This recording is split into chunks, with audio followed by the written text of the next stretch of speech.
10वी-12वी नंतर इंजिनिअरिंग मध्ये डिप्लोमा करायचंय आणि लोकलच्या जीव घेण्या प्रवासाची भीती वाटतेय, तर मग सर्वोत्तम पर्याय कर्जत भिवपुरीचं यादवराव तासगावकर पॉलिटेक्निक. सुसज्ज लॅबोरेटरीज, अनुभवी शिक्षक वर्ग, भव्य ग्रंथालय, जिम, स्पोर्ट्स, सांस्कृतिक कार्यक्रम, बस फॅसिलिटीज आणि बरंच काही. AIML, computer, civil, mechanical, electrical आणि इन्फॉर्मेशन टेक्नॉलॉजी मध्ये डिप्लोमा उपलब्ध.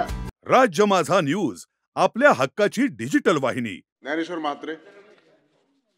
सभापती महोदय, आंतरराष्ट्रीय खो खो महासंघाने भारतीय खो खो महासंघाच्या आयोजनाखाली इंदिरा गांधी स्टेडियम दिल्ली येथे पहिल्या वर्ल्ड कप खो खो स्पर्धेचे आयोजन दिनांक 13 ते 16 जानेवारी 2025 या कालावधीमध्ये करण्यात आले होते. या पहिल्या विश्वचषक खो खो स्पर्धेला साठी महाराष्ट्र शासनाने 10 कोटी रुपये मंजूर केले होते आणि सदरची रक्कम सुद्धा अदा केली आहे. या पहिल्या विश्वचषक स्पर्धेत महाराष्ट्राच्या पुरुष व महिला खेळाडू या स्पर्धेतील सुवर्ण पदक यांनी पटकावलेले आहे व भारताला वर्ल्ड कप सुद्धा जिंकून दिला आहे. महाराष्ट्र राज्यातील आंतरराष्ट्रीय पदक प्राप्त खेळाडू व त्यांचे क्रीडा मार्गदर्शक यांना रोख पारितोषिक देऊन गौरवण्याकरता 7 ऑक्टोबर 2024 रोजी शासन आदेश पारित केला आहे. मात्र या सुवर्ण पदक प्राप्त पुरुष आणि महिला गटाचे खेळाडू यांना आजपर्यंत कोणत्याही प्रकारची रोख रक्कम जी होती ती दिली गेलेली नाही.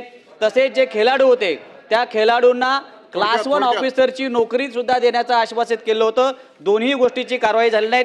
सदरची पॉइंट ऑफ इन्फॉर्मेशन आपल्याकडे मी मांडत आहे. शासनाने त्याची तात्काळ दखल घ्यावी विनंती. राज्य माझा न्यूज, आपल्या हक्काची डिजिटल वाहिनी.